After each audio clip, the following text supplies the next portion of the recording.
जिस तरह की मौसमी परिस्थितियां बनी हुई हैं उससे लग रहा है कि मानसून के दौरान वर्षा के वितरण में पिछले साल की तुलना में काफ़ी सुधार देखने को मिलेगा। साथ ही साथ इस साल मानसून के कई राज्यों में समय से पहले ही पहुंचने की संभावना भी दिख रही है। स्वागत है दोस्तों नेशनल वेदर में। इस वीडियो में हम बात करेंगे अगले एक सप्ताह के मौसम की, यानी 12 मई से लेकर 18 मई के बीच देश भर में क्या क्या वेदर एक्टिविटी होने की संभावना है। पिछले पिछले सप्ताह के मौसम की बात करें तो उम्मीद के मुताबिक राजस्थान, गुजरात और महाराष्ट्र के कुछ भागों में भारी बारिश की गतिविधियों के कारण झुलसाने वाली गर्मी से इन राज्यों को राहत देखने को मिली। इसके अलावा पंजाब, हरियाणा, मध्य प्रदेश और पहाड़ी राज्यों में भी पिछले सप्ताह कई जगहों पर अच्छी बारिश की गतिविधियां तेज हवाओं के साथ देखने को मिली।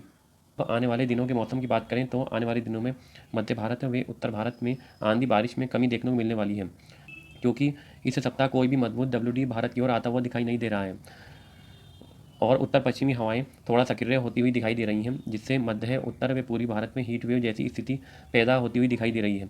लेकिन पूर्वी भारत के उत्तरी भागों जैसे बिहार के उत्तरी इलाके, उप हिमालय, पश्चिम बंगाल में बारिश की गतिविधियां बढ़ती हुई दिखाई दे रही हैं।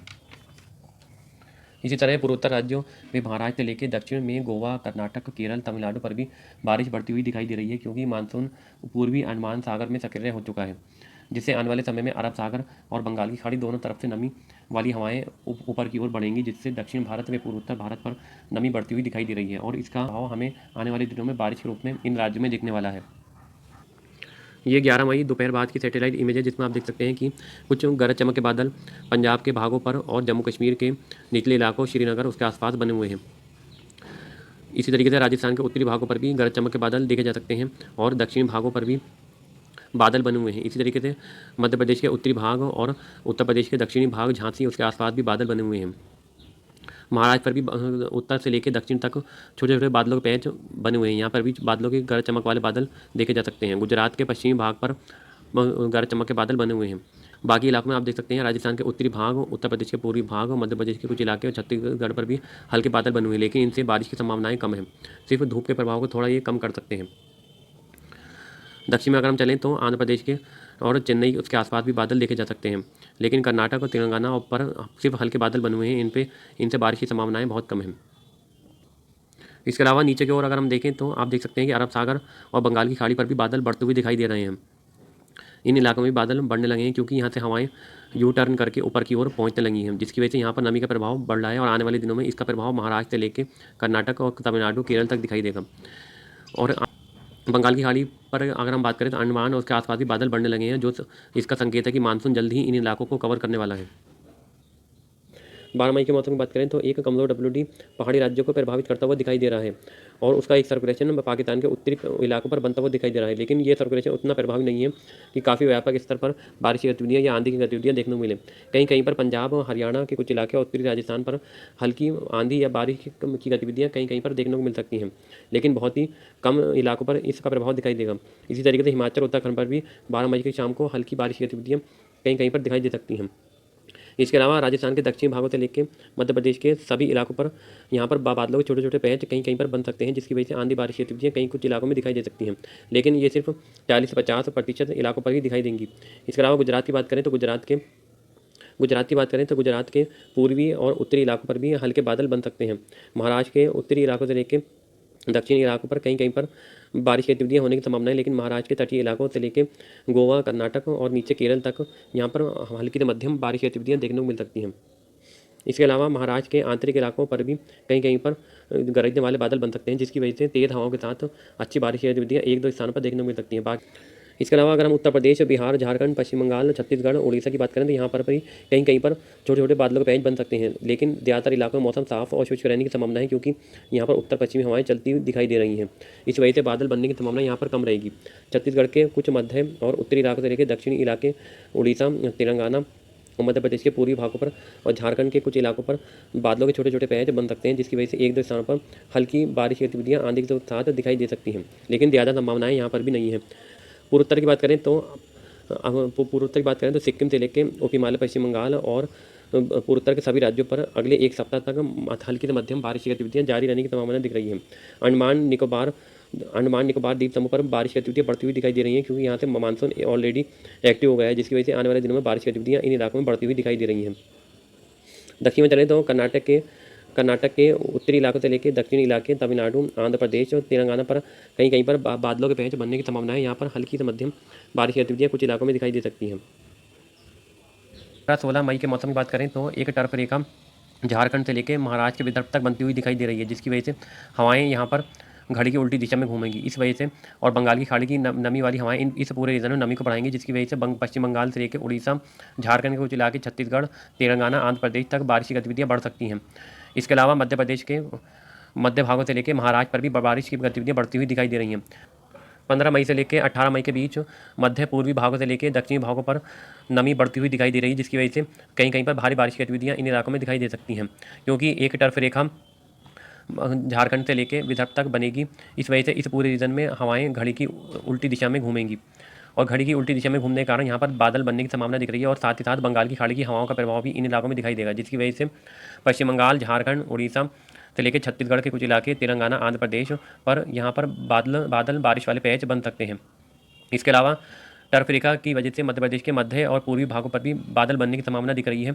महाराष्ट्र के मध्य भागों से लेकर दक्षिणी भाग, गोवा, कर्नाटक, केरल, तमिलनाडु पर भी बादल बनने की संभावना दिख रही है। यहाँ पर गरज चमक के बादल बन सकते हैं और शाम के समय अच्छी बारिश की गतिविधियाँ इन इलाकों में दिखाई दे सकती हैं। अगर हम उत्तर और पूर्वी भारत की बात करें तो पंजाब से लेकर और उत्तर प्रदेश के तराई वाले इलाकों से होते हुए बिहार तक एक टर्फ रेखा बनेगी, जिसकी वजह से इसके ऊपर बंगाल की खाड़ी की नमी वाली हवाएं चलेंगी, जबकि दक्षिण में रेगिस्तान से आने वाली शुष्क हवाएं चलेंगी। इस वजह से राजस्थान, गुजरात पर टेम्परेचर बढ़ेंगे और दिन के समय काफ़ी गर्मी इन भागों में देखने को मिल सकती है। लेकिन राजस्थान के उत्तरी पूर्वी भागों से लेकर मध्य प्रदेश के उत्तरी भाग और उत्तर प्रदेश के कुछ इलाके और पंजाब के कुछ इलाकों पर गरज चमक वाले बादल शाम के समय बनते रहेंगे 15 तारीख से लेकर 18 तारीख के बीच। जबकि इस पूरे रीजन में बिहार, उत्तर प्रदेश के तराई वाले इलाकों से लेकर हरियाणा और उत्तराखंड, हिमाचल पर यहाँ पर मानसून वाले बादल सुबह के दोपहर के समय दिखाई दे सकते हैं। यानी कि जो बादल मानसून के समय दिखाई देते हैं वो बादल आते जाते इन भागों में दिखाई दे सकते हैं 15 मई के बाद से, क्योंकि यहाँ पर पूर्वी हवाएं चलेंगी जो नमी को बढ़ाएंगी। इस वजह से दिन के समय पंजाब के तराई वाले इलाकों से लेकर बिहार तक इन भागों में मानसून वाले बादल देखने को मिल सकते हैं। जो मानसून के समय गोभी के आकार के बादल दिखाई देते हैं वो बादल इन भागों में दिन के समय दिखाई दे सकते हैं, जबकि शाम के समय तेज हवाओं के साथ हल्की बारिश की गतिविधियाँ इस पूरे रीजन में दिखाई दे सकती हैं। हिमाचल, उत्तराखंड पर भी बादल दिखाई दे सकते हैं और शाम के समय अच्छी बारिश की गतिविधियाँ कुछ इलाकों में दिखाई दे सकती हैं। पूर्वी भारत की बात करें तो पूर्वोत्तर भारत की बात करें तो पूर्वोत्तर पर लगातार बारिश का दौर जारी रहने की संभावना दिख रही है। जम्मू कश्मीर के निचले इलाकों में भी इस पूर्वी हवाओं का प्रभाव दिखाई दे सकता है। यहाँ पर भी बारिश की संभावनाएं, गरज चमक वाले बादल कुछ जगहों पर बन सकते हैं। ये आप देख सकते हैं, ये 18 तारीख का मॉडल है, जिसमें आप देख सकते हैं कि बिहार के दक्षिणी भागों से लेकर विदर्भ तक टर्फ रेखा बनी रहेगी, जिसकी वजह से बारिश की गतिविधियाँ इन इलाकों में दिखाई देती रहेंगी।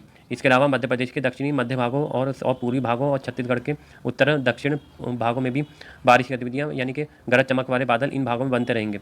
इसके अलावा लगातार पूर्वी हवाएँ नेपाल के रास्ते उत्तर प्रदेश और उत्तराखंड, हिमाचल, हरियाणा, पंजाब तक नमी को बढ़ाती रहेंगी, जिसकी वजह से शाम के समय हल्की आंधी के साथ हल्की बूंदाबांदी या बारिश की गतिविधियाँ कुछ इलाकों में दिखाई देती रहेंगी।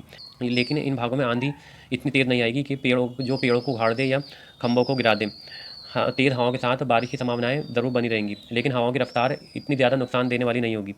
इसके अलावा अगर हम अन्य भागों की बात करें तो राजस्थान पर लगातार हीट वेव का प्रकोप जारी रहेगा। गुजरात और महाराष्ट्र के उत्तरी भागों पर भी लगातार थार रेगिस्तान से गर्म वाली झुलसाने वाली हवाएं इन भागों में पहुंचती रहेंगी, जिसकी वजह से हीट वेव जैसी कंडीशन यहाँ पर बनी रहेगी। जम्मू कश्मीर, हिमाचल पर सिमिलर कंडीशन बने रहने की संभावना दिख रही है। पूर्वी हवाओं का प्रभाव दिखाई देता रहेगा, जिसकी वजह से शाम के समय गरजने वाले बादल इन भागों में बन सकते हैं। यही स्थिति पंजाब और हरियाणा, दिल्ली पर भी बनी रहेगी।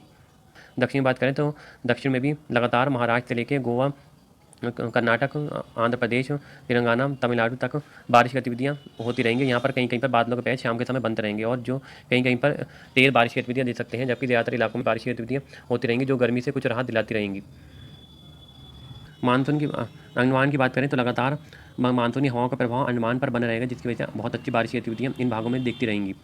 इसके अलावा जो सर्कुलेशन बंगाल की खाड़ी पर बनता हुआ दिखाई दे रहा है, उसका प्रभाव भी अंडमान पर भी दिखाई देगा। लक्षद्वीप पर भी हल्की बारिश की गतिविधियाँ देखने को मिलती रहेंगी।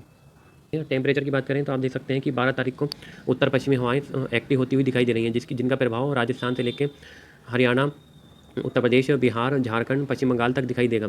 और यहाँ पर टेम्परेचर 40 से 42 और कुछ जगहों पर 45 डिग्री के आसपास तक पहुँच सकते हैं। लेकिन जम्मू कश्मीर पर टेम्परेचर 26 और 24 के बीच में ज़्यादातर भागों में बने रहेंगे। इसी तरीके से हिमाचल और उत्तराखंड के निचले इलाकों में भी टेम्परेचर 30-32 के आसपास बने रहेंगे। तराई वाले इलाकों में भी टेम्परेचर 34 और 36 के बीच, पंजाब के तराई वाले इलाके से लेकर हरियाणा के तराई वाले इलाकों पर बने रहेंगे। लेकिन अगर हम गुजरात के चलें, गुजरात में थोड़ी सी राहत बनी रहेगी। यहाँ पर टेम्परेचर 36-35 के आसपास बने रहेंगे, क्योंकि बारिश की गतिविधियाँ कुछ इलाकों में दिखाई दे सकती हैं। लेकिन कुछ इलाकों में टेम्परेचर यहाँ पर भी 38-39 तक पहुँच सकते हैं। महाराष्ट्र की बात करें तो महाराष्ट्र पर बारिश की गतिविधियाँ बढ़ती हुई दिखाई दे रही हैं, जिसकी वजह से महाराष्ट्र के मध्य भागों से लेकर कर्नाटक, गोवा, केरल तक टेम्परेचर में काफ़ी गिरावट देखने को मिल सकती है और यहाँ पर गर्मी से राहत मिलती हुई दिखाई दे रही है। ये आप देख सकते हैं 14 तारीख को गुजरात पर भी हीट वेव का एक शिकंजा कसता हुआ दिखाई दे रहा है, क्योंकि यहाँ से वेदर एक्टिविटी काफ़ी हद तक रिड्यूस हो जाएगी और झुलसाने वाली रेगिस्तान से आने वाली हवाएं इन भागों को प्रभावित करने लगेंगी। मध्य प्रदेश में टेम्परेचर 38 दिखा रहा है, लेकिन मेरा अनुमान है कि यहाँ पर भी टेम्परेचर 40 के आसपास ज़्यादातर इलाकों में बन जाएगा। यानी कि कुल मिलाकर अगर हम कहें तो उत्तर भारत से लेकर मध्य भारत, पूर्वी भारत पर हीट वेव का शिकंजा कसता हुआ दिखाई दे रहा है। लेकिन महाराष्ट्र के से लेकर और कर्नाटक पर यहाँ पर बारिश की गतिविधियाँ होने के कारण टेम्परेचर में अच्छी गिरावट देखने को मिलती रहेगी। इसी तरीके से बिहार के तराई वाले इलाकों से लेकर उत्तर प्रदेश का ये तराई वाला बेल्ट जो है बिहार तक, इन भागों में क्योंकि पूर्वी हवाएं इन भागों में चलेंगी, जिसकी वजह से यहाँ पर टेम्परेचर थोड़ा कम देखने को मिल सकता है। यानी कि 36 और 38 के आसपास दिन के टेम्परेचर यहाँ पर बने रहेंगे पूर्वी हवाओं के प्रभाव से। लेकिन इसके दक्षिण में जैसे पंजाब के दक्षिणी भागों से लेकर हरियाणा के कुछ दक्षिणी भाग, दिल्ली, उत्तर प्रदेश के दक्षिणी भाग, बिहार के दक्षिणी भाग, झारखंड पर यहाँ पर टेम्परेचर ज़्यादातर भागों में 40 से ऊपर ही बने रहेंगे। हैं ये 17 तारीख का मॉडल है, जिसमें आप देख सकते हैं लगातार हीट वेव का शिकंजा मध्य भारत से लेकर पूर्वी उत्तर भारत तक बना रहेगा और यहाँ पर उत्तर पश्चिमी हवाओं का प्रभाव की वजह से दिन के समय अच्छा खासी गर्मी बनी रहेगी। और क्योंकि बंगाल की खाड़ी की हवाओं का प्रभाव भी यहाँ पर बढ़ेगा, जिसकी वजह से एक तो ऊपर टेम्परेचर काफ़ी ऊपर रहेंगे, ऊपर से उमस इन भागों में परेशान करेगी। लेकिन शाम के समय पंजाब से लेकर उत्तर प्रदेश और बिहार तक इन भागों में बादल बनने की संभावनाएं बनी रहेंगी, क्योंकि बंगाल की खाड़ी की हवाओं का प्रभाव इन भागों में दिखाई देता रहेगा। यही स्थिति छत्तीसगढ़ और विदर्भ तक भी दिखाई दे सकती है। यहाँ पर भी क्योंकि हवाएं घड़ी की उल्टी दिशा में घूमेंगी, जिसकी वजह से शाम के समय इन भागों में गरज चमक के बादल बन सकते हैं। की बात करें तो लगातार यहाँ पर बारिश का दौर जारी रहेगा, जो मॉडल में भी दिख रहा है, जिसकी वजह से टेम्परेचर में अच्छा खासी गिरावट इन भागों में दिखाई देगी। भारी बारिश की वजह से कर्नाटक के तटीय इलाकों पर टेम्परेचर 25 से 26 के आसपास पहुँच जाएंगे। कुल मिलाकर अगर हम कहें तो इस सप्ताह दिन के समय उत्तर भारत, पूर्वी भारत और मध्य भारत में काफ़ी गर्मी बनी रहेगी, लेकिन शाम के समय गरज चमक के बादल बनते रहेंगे, क्योंकि बंगाल की खाड़ी की हवाओं का प्रभाव बना रहेगा। यही स्थिति पहाड़ी राज्यों पर भी दिखाई देती रहेगी। यानी कि दिन के समय उमस भरी गर्मी और शाम के समय गरज चमक के साथ हल्की बारिश की गतिविधियाँ तेज़ हवाओं के साथ राहत दिलाती रहेंगी। नेशनल वेदर में अभी के लिए इतनी ही। वीडियो में अंत तक बने रहने के लिए बहुत बहुत धन्यवाद।